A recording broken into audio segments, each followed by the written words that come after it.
नमस्कार, मैं हूं अनंत भट्ट और आप देख रहे हैं जीएनटी स्पेशल। जीएनटी स्पेशल में आज बात उस महानायक की जिसने आजाद भारत को एक सूत्र में पिरो दिया। पूरा देश आज लौह पुरुष सरदार वल्लभ भाई पटेल की जयंती मना रहा है। इस दिन को राष्ट्रीय एकता दिवस के रूप में मनाया जाता है। इस मौके पर गुजरात के केवड़िया में भव्य कार्यक्रम का आयोजन किया गया। पीएम मोदी ने कार्यक्रम में शिरकत की। सरदार पटेल की जयंती के मौके पर प्रधानमंत्री मोदी ने आज देशवासियों को राष्ट्रीय एकता की शपथ दिलाई।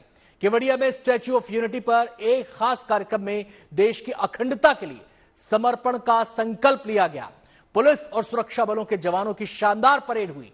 एकता दिवस परेड में जमीन पर सांस्कृतिक रंगों की छटा बिखरी, तो वहीं आसमान पर सूर्य किरण टीम ने अपना जौहर दिखाया। आज मुल्क में जो एकता हुई है वो सैकड़ों साल पहले कभी नहीं थी। इतनी एकता हमने बनाई है और जो काम हमें करना है वो काम हम करें तो सारी दुनिया में हिंदुस्तान जो अपना योग्य स्थान है वो ले सकता है। और मुझे विश्वास है कि इस रास्ते पर जो रास्ता गांधी जी ने हमको बताया है उसी पर हम चलेंगे तो हमारी जगह सारी दुनिया में बहुत ऊंची होगी। आजाद भारत के पहले उप प्रधानमंत्री, पहले गृह मंत्री, भारत रत्न, जननायक, लौह पुरुष, अखंड भारत के सूत्रधार, हमारे सरदार अपने दृढ़ निश्चय और जीवट की लेखनी से आजाद भारत के अखंड स्वरूप का खाका खींचने वाले सरदार वल्लभ भाई पटेल को आज कृतज्ञ देश याद कर रहा है।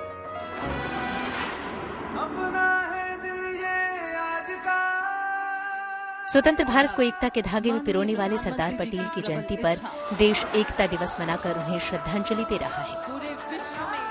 तभी तो अखंड भारत का नक्शा खींचने वाले सरदार पटेल की जन्मभूमि से निकली एकता की शपथ का नाद आज केवड़िया के आसमान से निकलकर भारत की चारों दिशाओं में गूंज उठा। और अब आपके सामने भारत की आन, बान और शान। मैं सत्य निष्ठा से शपथ लेता हूं कि मैं राष्ट्र की एकता, अखंडता और सुरक्षा को बनाए रखने के लिए स्वयं को समर्पित करूंगा। शौर्य और पराक्रम से लबरेज ये तस्वीरें राजधानी के कर्तव्य पथ की नहीं है, न ही ये नजारा 15 अगस्त या 26 जनवरी का है, बल्कि गुजरात के केवड़िया से आई ये उस जश्न की तस्वीरें हैं जो आज भारत की एकता को मनाने का सबसे बड़ा उत्सव बन गया है। सरदार वल्लभ भाई पटेल की जयंती के मौके पर स्टैच्यू ऑफ यूनिटी पर शानदार एकता परेड का आयोजन किया गया। सुरक्षा बलों के जाबाजों ने इस परेड को बेहद खास बना दिया। मार्च के दौरान इन जाबाजों के चेहरे पर मौजूद आत्मविश्वास इनके शौर्य और अदम्य साहस की गवाही दे रहा था। तोड़ जवाब देकर राज्य में कानून एवं शांति व्यवस्था बनाए रखने के लिए कटिबद्ध है। एकता परेड में अपनी खास मौजूदगी दर्ज करवाई गुजरात पुलिस की महिला दस्ते ने। परेड के दौरान गुजरात पुलिस की 250 वीरांगनाओं ने G20 से लेकर चंद्रयान 3 की सफल लैंडिंग जैसी अभूतपूर्व राष्ट्रीय उपलब्धियों की शानदार तस्वीर पेश की। पूरे विश्व में हिंदुस्तान का जिसने लहराया परचम, ऐसी बेनमून एकता दिवस को गुजरात की धरती पर सेना की नारी शक्ति का परचम भी लहराया। विश्व के सबसे बड़े अर्धसैनिक बल केंद्रीय रिजर्व पुलिस बल की 75 मोटरसाइकिल पर सवार यह 150 महिला 75 मोटरसाइकिलों पर सवार सीआरपीएफ की 150 महिला जवानों ने एकता और वीरता की अद्भुत मिसाल पेश की। ये कार्मिकाएं कश्मीर से कन्याकुमारी तक करीब 10,000 किलोमीटर का सफर करके ये वीरांगनाएं आज स्टैच्यू ऑफ यूनिटी पहुंची थी। कुमारी से 10,000 किलोमीटर का सफर तय करके यहाँ राष्ट्रीय एकता दिवस के मौके पर इनके से एकता यात्रा का समापन हुआ। मंच की ओर आते हुए अभिनंदन कर इसके बाद सीआरपीएफ की महिला डेयर डेविल्स ने बाइक पर हैरत अंगेज करतब दिखाया। अभिनंदन करेंगी सब इस राष्ट्रीय एक ही बाइक पर सवार ये 6 वीरांगनाएं अद्भुत कौशल और संतुलन का प्रदर्शन कर रही थी। ये महिला सैन्यकर्मी प्रमाण दे रही थी कि वो राष्ट्र रक्षा के लिए हर चुनौती का सामना करने को तैयार है। तो वहीं अपनी बाइक्स पर सवार सीआरपीएफ की नारी शक्ति ने भी शौर्य की अनोखी मिसाल पेश की। देश के हम है रक्षक सीआरपीएफ की ये नारी शक्ति, हमारे देश की ये यशस्विनियां। जहां जमीन पर इन वीरांगनाओं ने एकता दिवस परेड को खास बनाया, तो वहीं केवड़िया के आसमान पर वायुसेना की सूर्य किरण एरोबेटिक्स टीम ने एक के बाद एक कई फॉर्मेशंस को आकार दिया। टीम का यूनिटी लुक समर्पित है भारत के 10वें राष्ट्रीय एकता दिवस को। शौर्य की इन तस्वीरों से इतर केवड़िया की माटी में आज भारत की सांस्कृतिक विरासत के रंग भी बिखरे।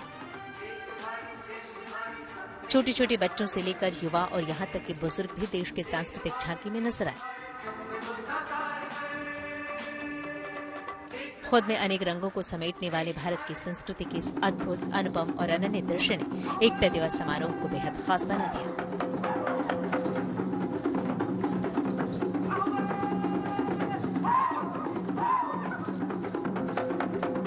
यानी देश को जोड़ने वाले हमारे सरदार की यादों का जश्न बच्चों से बड़ों तक, बूढ़ों से जवान तक, जमीन से आसमान तक और केवड़िया से सारे हिंदुस्तान तक बेहद शानदार ढंग से मनाया गया। Bureau report, good news today. एक दौर था जब सरदार वल्लभ भाई पटेल गुजरात के कस्बे में वकालत करते थे। गरीब किसानों से लेकर बड़े बड़े लोगों तक के लिए उन्होंने केस लड़े और फिर एक वक्त ऐसा आया जब वो इलाके के सबसे महंगे वकील बन गए। लेकिन उसी दौर में एक और वकील साहब से उनकी मुलाकात हुई। ये कोई और नहीं बल्कि महात्मा गांधी थे। सरदार पटेल की जिंदगी का ये वो समय था जिसके बाद उनके जीवन की धारा पूरी तरह मुड़ गई और उन्होंने खुद को स्वतंत्रता की लड़ाई में झोंक दिया। जिस माटी से वल्लभ भाई पटेल जैसे सपूत का जन्म हो, उसके जिंदा और आबाद रहने की राह में कौन आ सकता है। उस दौर में अंग्रेजों का सूरत भले ही दुनिया में अस्त नहीं होता होगा, लेकिन उन्हीं के हौसले हमारे सरदार के आगे पस्त जरूर पड़े थे। सरदार पटेल के सुशासन के प्रणेता से लेकर सत्याग्रह के सेनानी बन जाने की कहानी का आरंभ हुआ था 31 अक्टूबर 1875 को गुजरात की नाडियाड में, जब झवेर भाई पटेल और लाडवा देवी के यहाँ चौथी संतान के रूप में सरदार पटेल का जन्म हुआ। सरदार पटेल ने करमसद में प्राथमिक विद्यालय और पेटलाद के उच्च विद्यालय में अपनी शुरुआती पढ़ाई की। जब वे 17 साल के थे तब उनकी शादी गनागांच की रहने वाली झावेरबा से हो गई। देश में ही अपनी शुरुआती पढ़ाई पूरी करने के बाद उन्होंने लंदन जाकर बैरिस्टर की पढ़ाई की। इसके बाद सरदार पटेल ने गोधरा में एक वकील के रूप में अपनी कानूनी प्रैक्टिस की शुरुआत की। उन्होंने एक वकील के रूप में तेजी से सफलता हासिल की और जल्द ही वो इलाके में जाने माने वकील बन गए। इसी दौरान सरदार पटेल पर महात्मा गांधी का प्रभाव पड़ा। इससे पहले तक सरदार पटेल स्वतंत्रता के संग्राम में सक्रिय भूमिका नहीं निभा रहे थे। प्रैक्टिस करता है, वो काफी होशियार भी है। फिर क्या था, किसान वल्लभ भाई पटेल के पास पहुंच गए। पटेल बोले, 2 बार सोच लो, नाकाम रहे तो कई साल खड़े नहीं हो सकोगे। किसानों ने हामी भरी और 4 फरवरी 1928 को पटेल ने बारडोली में एक सभा करके सत्याग्रह का बिगुल फूंक दिया। देखिए, बारडोली का जो सत्याग्रह था उसमें सरदार वल्लभ भाई पटेल जी की जो भूमिका थी वो अत्यधिक महत्वपूर्ण थी और उन्हीं की प्रेरणा से और उन्हीं के प्रयासों के आधार पे वो सत्याग्रह सफल हुआ। जिस समय असहयोग आंदोलन भारत में विफल हुआ तो उस समय एक प्रयास चल रहा था कि भारत के जो गांव में रहने वाले किसान हैं उन पे जो अंग्रेजी हुकूमत अत्याचार कर रही है, टैक्स इत्यादि लाद रही है और कुछ ऐसे काम जो कि भारत के देश के नागरिकों के हित के काम नहीं थे, उसके लिए एक मूवमेंट चलाना था जो गांव से होकर ही आगे बढ़ सकता था। तो उस समय सरदार पटेल ने सूरत जिले की इस तालुका में काम किया और बारडोली गांव को केंद्र बना करके काम किया और आज भी उसके बहुत सारे प्रमाण पूरे देश के अनुसंधानकर्ताओं के लिए बारडोली और उसके आसपास के गांव में मौजूद हैं। अगले दिन यानी 5 फरवरी को बढ़ा हुआ लगान चुकाने की तारीख थी, लेकिन सरदार पटेल ने सत्याग्रह की प्लानिंग के लिए हुए पहली बैठक ही रद्द कर दी। दरअसल सरदार इस बात से नाराज थे कि आंदोलन में महिलाएं शामिल नहीं थी। सरदार का कहना था कि जिन महिलाओं के बिना घर नहीं चल पाता उनके बिना इतना बड़ा सत्याग्रह चलाने का सपना तो असंभव था। अगर भारतीय आजादी आंदोलन का आकलन किया जाए और उसके अंदर महिलाओं की भूमिका के सवाल पे हम क्वेश्चन करें तो उसमें सरदार पटेल की बहुत बड़ी भूमिका है। बारडोली सत्याग्रह में सरदार पटेल ने महिलाओं की भूमिका तय करी और अत्यधिक यानी कि उनको इतना अधिक वहां पर समानुपातिक योगदान देने के लिए प्रेरित किया कि सत्याग्रह बारडोली का जो सत्याग्रह है वो महिलाओं की केंद्रीय भूमिका के कारण सफल हो पाया। वहां की ग्रामीण इलाकों की जो महिलाएं थी उन्होंने अपने घर के जो कार्य थे उनको भी एक बार को दरकिनार किया और इस सत्याग्रह के अंदर अत्यधिक बुद्धि के साथ, अत्यधिक प्रेरणा के साथ काम किया और इस आजादी आंदोलन को सफल करने में अपना योगदान दिया। वल्लभ भाई पटेल के आह्वान पर महिलाएं बारडोल सत्याग्रह में कूद पड़ी। इसी आंदोलन के दौरान सत्याग्रही महिलाओं ने पगड़ी पहनाकर वल्लभ भाई पटेल को सरदार का नाम दिया। 12 फरवरी 1928 में शुरू हुए इस सत्याग्रह को पटेल ने अपनी सूझबूझ से 6 अगस्त 1928 तक एक सफल आंदोलन में तब्दील कर दिया। पटेल ने बारडोली के आसपास के गांवों में सत्याग्रही शिविर भी लगाए, लेकिन सभी शिविरों का मुख्यालय बारडोली का स्वराज आश्रम ही था। यहाँ रोज सभाएं होती थी। वल्लभ भाई ने यही सत्याग्रह की हर रणनीति तैयार की थी। आखिरकार लौह पुरुष के वज्र जैसे इरादों के आगे अंग्रेज सरकार को झुकना पड़ा। 6 अगस्त 1928 को अंग्रेज सरकार ने नई शर्तों और बढ़े हुए लगान को वापस लेने का ऐलान कर दिया।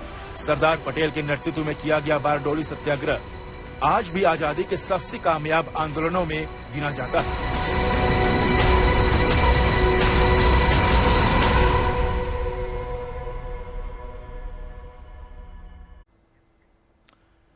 हमारे सेनानियों की तपस्या सफल हुई और भारत आजाद हो गया, लेकिन इसके बाद देश के सामने अस्तित्व बचाने की एक दूसरी लड़ाई थी।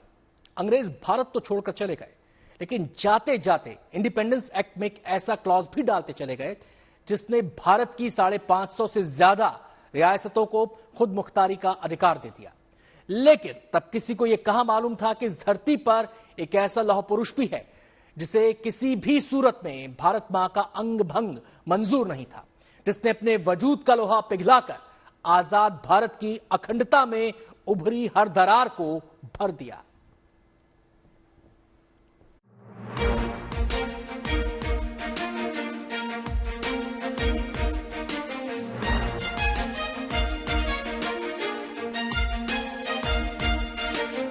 सरदार पटेल को आज देश नमन कर रहा है, तो इसके पीछे 76 साल पुराना वो अध्याय है जिसे अगर सरदार ने न लिखा होता तो आज भारत के नक्शे का रूप कुछ और ही होता।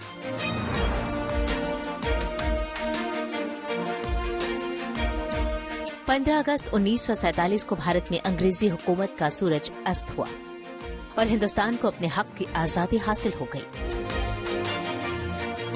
देश की आजादी के समय तक भारत 550 से ज्यादा छोटी बड़ी रियासतों में बंटा था। इंडिया इंडिपेंडेंस एक्ट के तहत इन रियासतों के शासकों को ये फैसला करना था कि वे भारत के साथ जाना चाहते हैं या पाकिस्तान के साथ, या फिर आजाद रहने का विकल्प भी खुला था। इसके साथ ही सरदार वल्लभ भाई पटेल ने भारत को एकीकृत करने का महायज्ञ आरंभ किया। कहीं मान मनुहार, कहीं बल प्रयोग, तो कहीं कूटनीति के प्रयोग से सरदार ने एक एक रियासत को भारत में शामिल करवाना शुरू कर दिया। लेकिन हैदराबाद, जम्मू कश्मीर और जूनागढ़ रियासतों ने भारत में विलय नहीं कर स्वतंत्र रहने की बात कही। ऐसी प्रतिकूल स्थिति में राष्ट्र की एकता और अखंडता को हर तरह से खतरा था। खासतौर पर दोनों देशों की सीमा के ठीक बीच में बसा कश्मीर उस वक्त बेहद संवेदनशील क्षेत्र था। बंटवारे के वक्त तर्क दिया गया कि आसपास के मुस्लिम बहुल इलाके पाकिस्तान का हिस्सा बन जाएंगे और इस रियासत की लगभग 3/4 आबादी मुसलमानों की थी, लेकिन महाराजा हिंदू थी।